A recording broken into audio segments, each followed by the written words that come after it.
ঈদ বৈশাখীর ছুটিতে রাঙামাটিতে পর্যটকে মুখর বিনোদন কেন্দ্রগুলো। ঈদ ও বৈশাখীর টানা ছুটিতে পর্যটকের পদচারণায় মুখরিত হয়ে উঠেছে রাঙামাটির পর্যটন কেন্দ্রগুলো।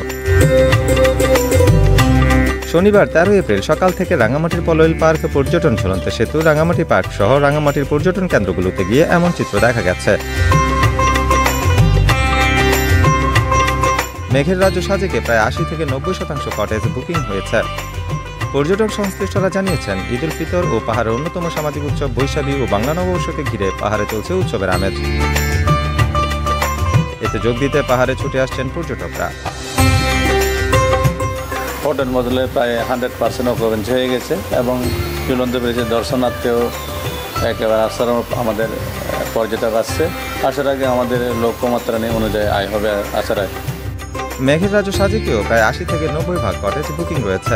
পাশাপাশি শনিবার থেকে 16 তারিখ পর্যন্ত 100% বুকিং হওয়ার সম্ভাবনা রয়েছে। হ্যাঁ, খুব ভালো লাগছে। সেই পাহাড়গুলো দেখেই অন্যরকম ফিলিংস লাগছে যে এত বড় বড় পাহাড়, আর পাহাড়ের সাথে লেক, একটা স্নিগ্ধ বাতাস সবসময় থাকে। অতিরিক্ত গরম সেটা বোঝাই যায় না, তো খুব ভালো লাগছে। ঢাকা থেকে আসছি, এটা প্রথমবার রাঙামাটিতে, আমার খুব ভালো লাগছে। এখন আজকে শুরু করলাম, আজকে ঝুলন্ত ব্রিজটা দেখবো, পর্যটন মোটেল দেখবো। কালকে যদি ঠিক থাকে তাহলে আপনার ইকো পার্ক যেগুলি আছে এগুলি। আমরা বাইকে করে ফেনী থেকে রওনা দিয়ে যে চিটাগং হয়ে রাঙামাটিতে আসছি আর কি। ঝুলন্ত ব্রিজে মেন এখানে আসছি। এখান থেকে কাপ্তাই যাব, আসাম বস্তি রোড যাব, তারপরে আশেপাশে যেহেতু আসছি অনেকগুলো জায়গা চিনি না, ওগুলার খোঁজ খবর নিয়ে রাঙামাটিটা কভার করবো আর কি।